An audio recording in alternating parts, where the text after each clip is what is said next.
Bom dia, a paz, glória a Deus. Quando eu recebi o áudio, perguntando se eu podia trazer a palavra hoje, eu falei, que privilégio. Mas, na verdade, eu ia falar, que medo. Mas é um privilégio poder trazer a ministração hoje, uma grande responsabilidade também. Vamos abrir a Bíblia, continuando no livro de 1 João, mas agora lá no capítulo 4, no verso 10, por favor. Minha tradução aqui é NVT. O Natão colocou a colinha. Amém? Diz assim: é nisto que consiste o amor, não em que tenhamos amado a Deus, mas em que Ele nos amou e enviou seu Filho como sacrifício para o perdão de nossos pecados. Amados, visto que Deus tanto nos amou, certamente devemos amar uns aos outros. Ninguém jamais viu a Deus, mas, se amamos uns aos outros, Deus permanece em nós e seu amor chega em nós à expressão plena. Como a Rê estava falando aqui, esse mês a gente tem falado sobre o evangelismo, o resgate diário, né? No primeiro domingo, a Renata trouxe como tema habilitados para um resgate. E ela falou que o Espírito Santo de Deus, ele nos habilita a pregarmos as boas novas, certo? Começando onde nós estamos, um pouquinho no bairro vizinho, cidade vizinha, até os confins da terra, certo?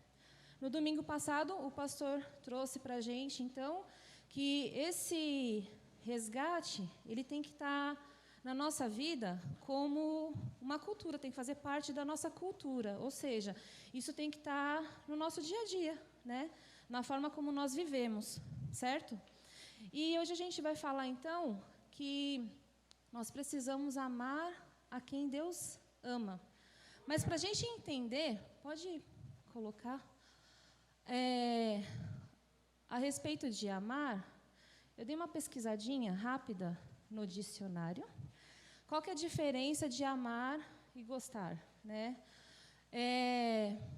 Gostar é um verbo que significa apreciar, ter prazer em ver ou sentir algo, simpatizar ou ter afeição, deleitar-se com, ter compatibilidade com, estar bem com alguém. Gente, era uma lista enorme do gostar.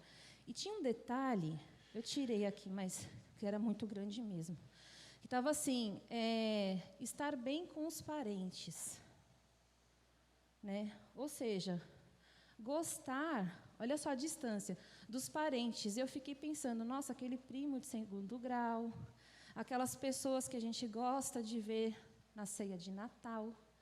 Ou seja, que a gente não faz muita questão de estar no nosso dia a dia. Já o amar, eu coloquei lá amar, e só puxava amor, né? E no Aurélio, eu gosto muito do Aurélio desde criança, há uma nerd dentro de mim. Eu lia o Aurélio, gente, de verdade, lia. O Natão deu um sorriso. Você lia? Significa sentimento que predispõe alguém a desejar o bem de outrem. Sentimento de dedicação absoluta de um ser a outro. Lembra alguém? Dentro do nosso contexto? Isso daqui é uma definição, gente, laica. Tá? Então, a gente entendendo a diferença de gostar e amar, a gente pode simplificar assim: eu consigo gostar de algo, mas eu consigo ficar sem. Amar, eu não consigo ficar sem, a tal ponto que eu me dedico de tal forma absoluta do ser de outro, né? Lembra muito o nosso Deus, né? Então, a gente entendendo isso, a gente consegue perceber que o próprio Deus, ele sendo o amor, ele mostra na sua palavra que o verbo encarnado, a expressão do amor dele, o verbo encarnado, Jesus, se colocou no nosso lugar para poder expressar esse amor. Se colocou no nosso lugar ali na cruz, certo? Tendo isso muito definido, a gente começa então a pensar quem são as pessoas que Deus ama, né? E aí, então, Jesus, ele vai lá em Mateus 22, 37 até 39, e ele dá um resumo, ele dá a dica, né? E ele fala assim: ame o Senhor, o seu Deus, de todo o seu coração, de toda a sua alma e de toda a sua mente. Este é o primeiro e o maior mandamento, ok?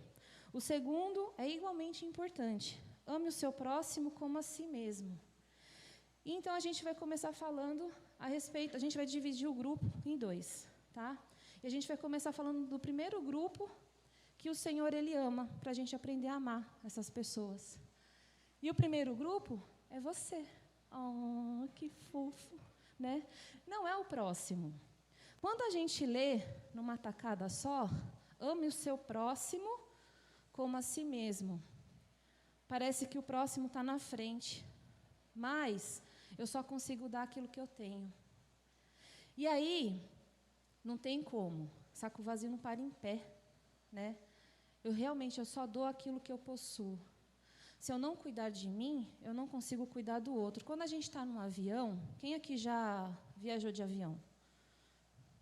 Quais são as instruções quando vai despressurizar o avião? Você coloca a máscara em você, para depois colocar na outra pessoa.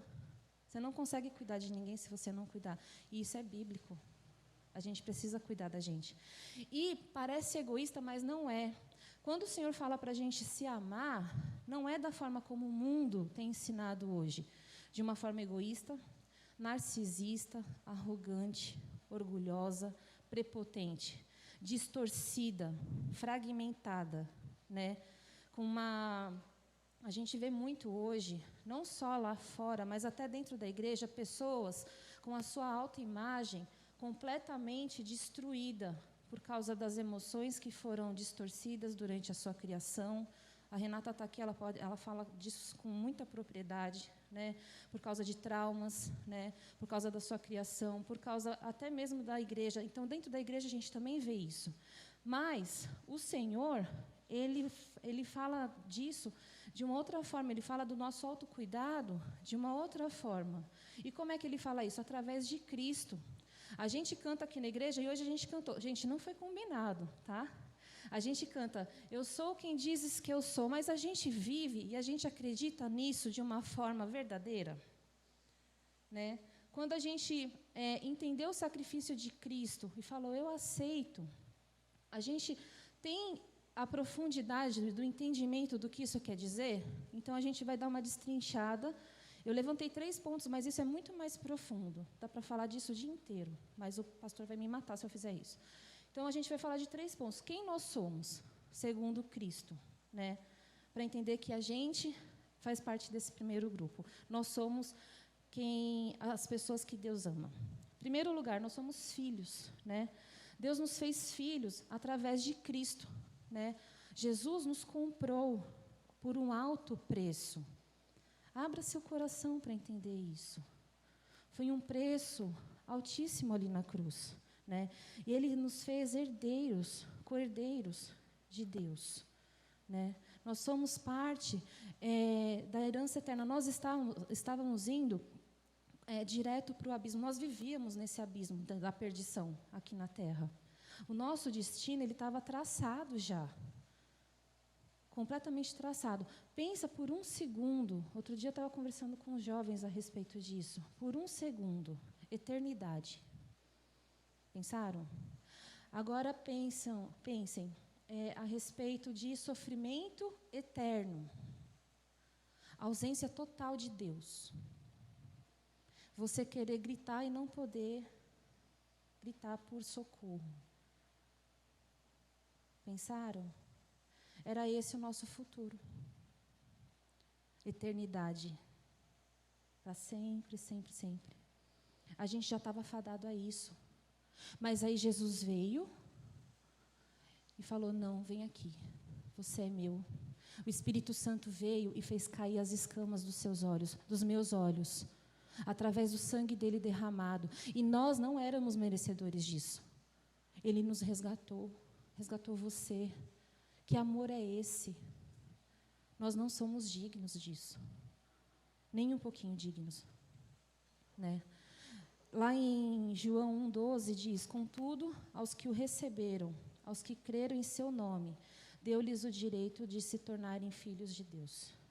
Você e eu somos filhos. Você é a pessoa a quem Deus ama. Em segundo lugar, nós somos perdoados e livres. O véu foi rasgado quando Jesus morreu, né? Lá em Mateus 27:51 fala sobre isso. Nada nem ninguém separa você e eu do amor de Deus que está em Cristo Jesus. Romanos vai falar a respeito disso. Tem até uma musiquinha. Os mais velhos vão entender do que eu estou falando. Denunciei minha idade, né? Ele nos deu isso. Ele nos perdoou. Mas você pode dizer assim, está pensando assim agora, mas Pitu, eu aceitei Jesus, mas eu ainda continuo pecando. Eu tenho o meu pecado de estimação. Pitu, eu sou viciada em pornografia, ou viciada em pornografia. Pitu, eu sou viciada em mentira. Eu sou viciada em fofoca. Eu não posso ver uma rodinha que eu estou lá no meio, sabe? E aí alguém conta um segredo para mim e fala, eu vou guardar, mas eu conto para minha melhor amiga. Cara, isso é fofoca. Pitu, eu não tenho paz no meu espírito. Isso é pecado. Jesus te perdoa. O Jesus que está lá no Novo Testamento e falava assim para os enfermos, o que queres que eu te faça? Eu não sei se vocês já pensaram assim, gente, Jesus, se eu fosse daquela época, não que eu já tenha pensado nisso, tá? Mas se eu fosse daquela época, eu ia falar, Jesus, o cara está cego, o que o senhor acha que ele quer, né? Que seja feito? Ele é leproso, Jesus. De repente, o leproso queria só um amigo, né? Não sei, estava sozinho. Mas ele perguntava, o que queres que eu te faça? Eu quero ser curado. Esse mesmo Jesus, gente, ele está vivo. Se você quer ser liberto desse pecado, fala para ele hoje. Ele está aqui. E hoje ele está te perguntando, você quer ser livre desse pecado? Você quer ser livre da pornografia? Você quer ser livre do vício da masturbação? Você quer ser livre do vício da fofoca? Você quer ser livre da mentira? O que te escraviza? Ele está perguntando hoje, sabe por quê? Porque você é a pessoa que Deus ama. Se você falar, sim, Jesus, eu quero ser livre, Ele diz para você hoje, levanta, toma o teu leito e anda, vá e não peques mais. Jesus te fez livre. Vocês conseguem entender isso? Aleluia. Hoje, gente, é manhã de libertação, é manhã de cura, é manhã de transformação, porque para amar as outras pessoas, a gente precisa viver como pessoas amadas, a gente precisa ter isso no nosso coração, receber esse amor, porque se a gente vive como cristão, como discípulo de Cristo, a gente precisa ter isso muito certo e convicto na nossa identidade como discípulo de Cristo, como filho de Cristo. Senão a gente está anulando o sacrifício de Jesus. Isso é sério. E o Senhor quer tomar você de volta para Ele. Às vezes a gente está sentado aqui na igreja e a gente está distante do trono da graça. Hoje é uma manhã de cura, porque o Senhor ama muito a gente. Você é a pessoa a quem Deus ama. Amém? E Ele nos ama, Ele nos amou primeiro para que a gente pudesse amar a outros. Mas, em primeiro lugar, a gente precisa se olhar com olhos de amor. E isso não é egoísmo, isso é cura. Isso é bíblico. E, em terceiro lugar, Ele nos fez amigos de Deus, né? Antes nós éramos inimigos de Deus. Em Romanos 5,10 fala, ora, se quando éramos inimigos de Deus, fomos reconciliados com Ele mediante a morte do seu Filho. Quanto mais no presente, havendo sido feitos amigos de Deus, seremos salvos por sua vida. Cristo, Ele nos deu um lugar à mesa com Ele. E eu não sei vocês, mas eu tenho a maior liberdade do mundo na casa dos meus amigos. Né? Eu me assento à mesa, a gente conversa sobre tudo, a gente pode abrir a geladeira na casa dos amigos, embora meu marido não goste, né? Mas a gente tem essa liberdade. E quanto mais amizade a gente vai desenvolvendo, mais liberdade a gente vai tendo. Então, quanto mais próximos de Deus, mais amigos de Deus, mais a gente desenvolve esse relacionamento com Ele, mais intimidade a gente vai tendo com Ele. Quanto mais intimidade eu tenho com Deus, mais eu vou conhecendo o coração dEle. E mais Ele vai conhecendo o meu coração. E quanto mais eu vou conhecendo o coração do Senhor, mais eu vou sabendo quais são os desejos dEle para a minha vida e através da minha vida. A voz dEle vai ficando mais conhecida aos meus ouvidos. Menos eu vou sendo enganado, menos eu vou tropeçar, menos eu vou pecar contra Ele, mais liberto eu vou sendo, mais transformado eu vou sendo. As pessoas vão enxergando Jesus através da minha vida. Falar de Jesus vai se tornando mais fácil, vai sendo cultural na minha vida. Não vai ser mais um fardo. Nossa, tem que falar de Jesus, porque o pastor pregou isso na igreja e na Bíblia fala disso. É natural, é cultural. As pessoas veem Jesus em mim, quando a gente vai percebendo, eu não preciso nem abrir a boca, a pessoa pergunta. Aconteceu isso com uma jovem aqui da igreja. Ela contou para a gente. Uma senhora estava andando na rua, pediu ajuda para ela, carregar as sacolas. Dali a pouco a senhora estava pedindo oração para a jovem na rua, e a jovem orou por ela. Depois de alguns dias, qual a probabilidade em Osasco de uma senhora encontrar a jovem no meio da rua? Essa senhora encontrou essa jovem aqui da igreja e falou, olha, o dia que você orou por mim, eu melhorei. Ela estava com dor na coluna. Cristo sendo visto através da vida da jovem. Está assim, o peixe pulando no barco, gente. Entendeu? Então, isso é o quê? Intimidade com Deus, amizade com Deus. Amém? E aí, a gente vai passar, então, para o segundo grupo. O próximo. E quem é o próximo? O próximo é quem está próximo, né? E aí a gente vai dividir o grupo do próximo. Estou meio matemática hoje, né? Isso porque eu sou de humanas e exaustas. O próximo, ele pode ser, primeiro grupo do próximo, pode ser meus pais, meus filhos, filhas, irmão, irmã, estou falando de grupo sanguíneo, tá? Os parentes que a gente gosta, né? Pode ser as pessoas que eu mais amo nessa vida, sabe? Que eu quero muito, muito ter na eternidade comigo, andando nas ruas de ouro, todo chaptura, lá, cantando com os anjos, né, adorando a Jesus. Cara, eu quero muito ver meus sobrinhos, né, coisa fofa, tchuca, comigo, né. Eu faço questão, eu amo como Deus ama essas pessoas. Cara, é fácil, né. Aquele meu amigo da escola, que é muito legal, da faculdade, que eu estudei, ou que eu estudo, né, do trabalho, o legal do trabalho, tá? Estou falando dessa pessoa, né, que tem um coração maravilhoso, que não mede esforços para ajudar as pessoas, que pode estar caindo o segundo dilúvio, se eu ligar, a pessoa vai vir de bote me ajudar. Tem um coração fofo. Só falta Jesus, eu oro, eu jejuo por essa pessoa, porque eu sei que Deus ama essa pessoa e eu amo também. Ela merece Jesus. Ou então, o próximo pode ser quem? Os vulneráveis. Os moradores, as pessoas em situação de rua, né? Que, poxa, falharam, podem ter falhado na vida, vieram, às vezes, né, atrás de uma vida melhor aqui para a grande São Paulo, né, e não deu certo. Às vezes são usuários, são dependentes químicos. E, poxa, a gente tem que dar uma chance. O Senhor ama essas pessoas. No frio eu levo cobertor. Pode ser os refugiados. Como que eles iam ouvir falar de Jesus se estivessem no país dele? Deus deu um jeito, trouxe para cá. E aqui eu tenho a oportunidade de falar de Jesus. Deus colocou um amor no meu coração por eles. Isso é genuíno. Todas essas pessoas, né? Mas aí, pensem, tem que ter uma continuidade, tem que ter uma manutenção, discipulado, cuidado do evangelismo, na situação dos vulneráveis. Na situação da família e dos amigos, o seu testemunho. Aquilo que você fala tem que condizer com aquilo que você faz, e vice-versa, né?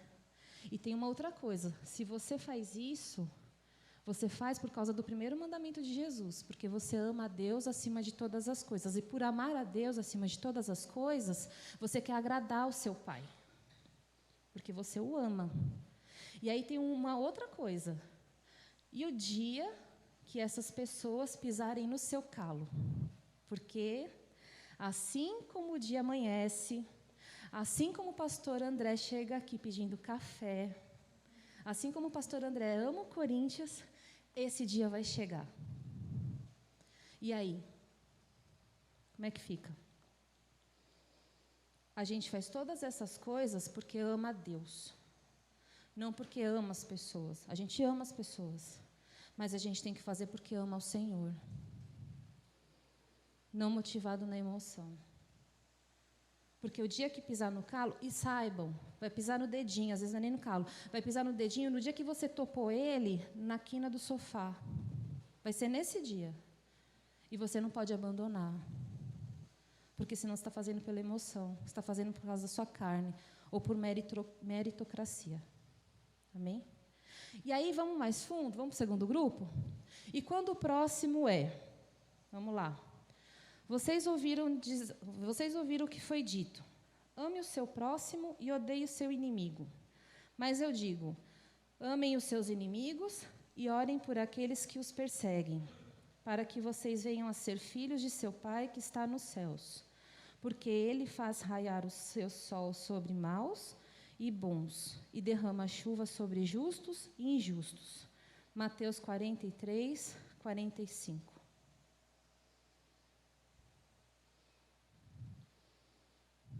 E aí?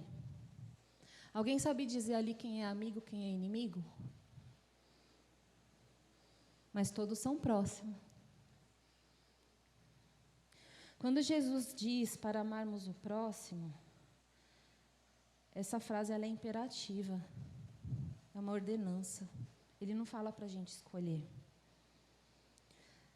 A gente precisa fazer isso de uma forma efetiva. Comunicar o amor de Deus de forma efetiva, seja por ações, seja por palavras, seja pelos dons e talentos e a vocação que o Senhor nos deu. Ele não fala para escolher. Aí a gente tem um estereótipo de inimigo, né? A gente pensa em criminosos, né? Ladrão, assassino, político, pedófilo, né? Que mais? Pensa aí. Essas pessoas, né? A gente pensa tem um estereótipo, né? Corintiano, brincadeira, pastor, te amo. A gente tem um estereótipo de inimigo, né?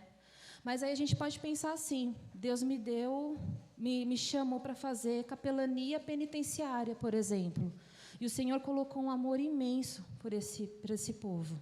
E eu consigo amá-los, eu consigo perdoar, olhar como o Senhor olha, né, com perdão, com misericórdia, com paixão. Eu tenho o dom da misericórdia, né?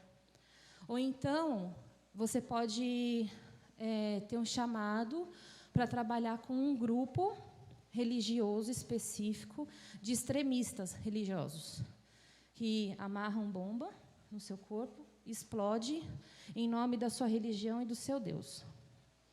Vocês devem ter pensado em muçulmanos, olha o estereótipo. Hindus e budistas fazem isso, para quem não sabe. Mas Deus colocou um amor no seu coração, e você está disposto a dar a sua vida para poder pregar o evangelho para eles. Mas, e quando o seu inimigo é uma pessoa que professa a mesma fé que a gente? E você viu com seus próprios olhos ela usando da fé para abusar da fé, para usar outras pessoas vulneráveis, para te invadir, para te machucar. Como é que faz? Senta do seu lado, te chama de irmão. Como é que a gente faz? bate nas suas costas, toma ceia com você. Ou então, quando o seu inimigo mora na mesma casa que você. Ou então, é a pessoa que deveria te proteger, é a pessoa que deveria te guardar, mas ela se tornou sua inimiga. Aí fica difícil, né? Aí como é que a gente faz? A gente volta para o primeiro grupo? Mais fácil, né? Saibam, gente, que para trazer a palavra, vocês já ouviram isso, ela passa pela gente primeiro. E ela traz cura. Ela traz libertação. Outro dia vocês ouviram um casal aqui falando a respeito disso, né? É difícil, mas Deus, Ele cura. Como eu falei, essa manhã é uma manhã de cura, de transformação. E o Senhor, Ele cura porque Ele está vivo. E Ele pergunta, o que você quer que eu te faça? Né? O amor, como a gente viu lá no começo, ele leva a gente a uma ação. E para amar alguém, no nosso caso, né, o Pai Criador, ele leva a ação de querer agradar a Ele, né? E uma das formas que a gente tem para agradar o Senhor é ganhando almas para Ele. Mas a alma que Ele está interessado hoje, em específico, é a nossa. Porque senão a gente não consegue amar outras almas, né? E é uma manhã para a gente trazer, primeiramente, perdão, né? Perdão. Perdão em primeiro lugar para nós, perdão para o outro e talvez pedir perdão para alguém, né? Jesus, Ele falou que a gente ia fazer obras como a dele, como as que Ele fez, e obras ainda maiores. Alguém aqui consegue imaginar uma obra maior que ressuscitar um defunto? Já pararam para pensar? Outro dia eu estava pensando nisso, e aí eu fiquei pensando, aí eu falei, eu acho que talvez seja isso, né? Eu creio que seja isso. Saquear o inferno. Cara, desculpa pelo cara, mas, gente, sério, Jesus, Ele esteve como homem aqui na terra, realizando várias coisas. E aí Ele deixou um legado. Veio o Espírito Santo, nos trouxe habilitação, e a gente tem o Espírito Santo hoje. Naquela época, os confins da terra era até a Espanha, Itália, tal. E hoje a gente tem o mundo inteiro. E Ele falou, eu estou deixando isso para vocês. Vocês vão fazer coisas maiores ainda. Essa aqui é o inferno. Ele nos deu autoridade para, então, falarmos do reino dEle, para que mortos-vivos lá fora recebam aquele que tem vida, aquele que dá vida, a água da vida. Ressuscite esses mortos-vivos, dê vida para eles. Isso está na nossa mão. Ele fez isso com a gente. Só que tem fragmentos que precisam ser consertados hoje.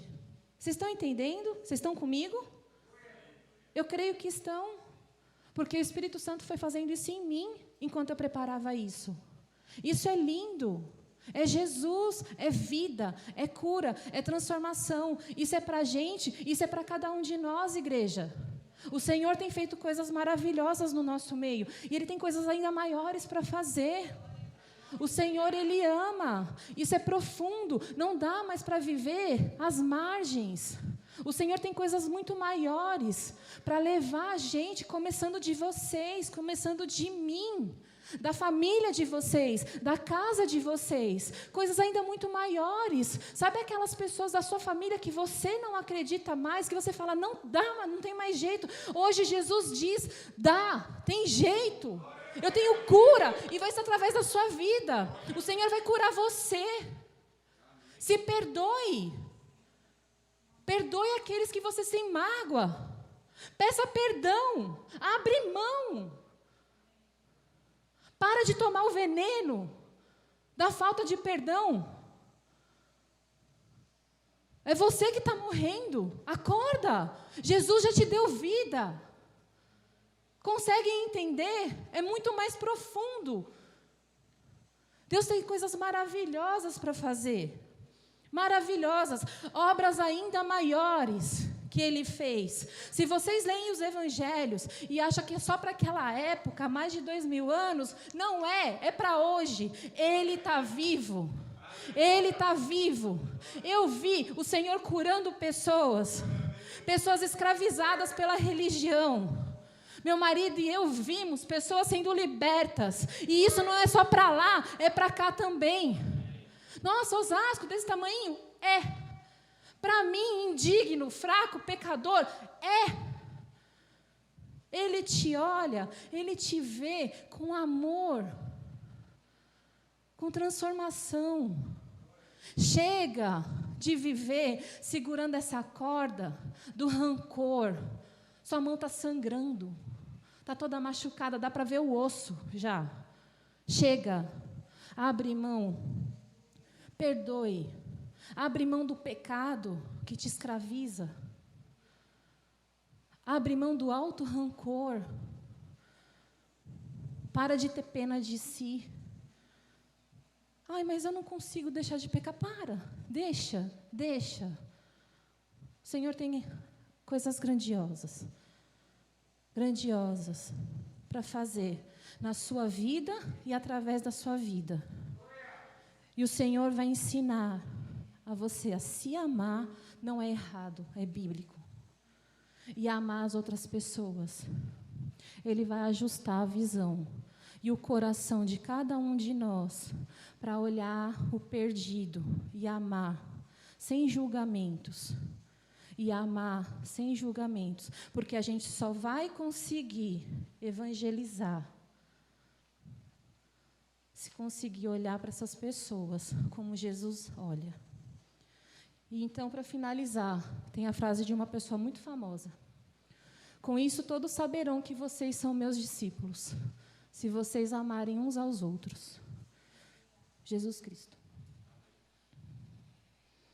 Vocês vão ser conhecidos como os discípulos de Jesus, se vocês amarem uns aos outros. Vamos ficar em pé.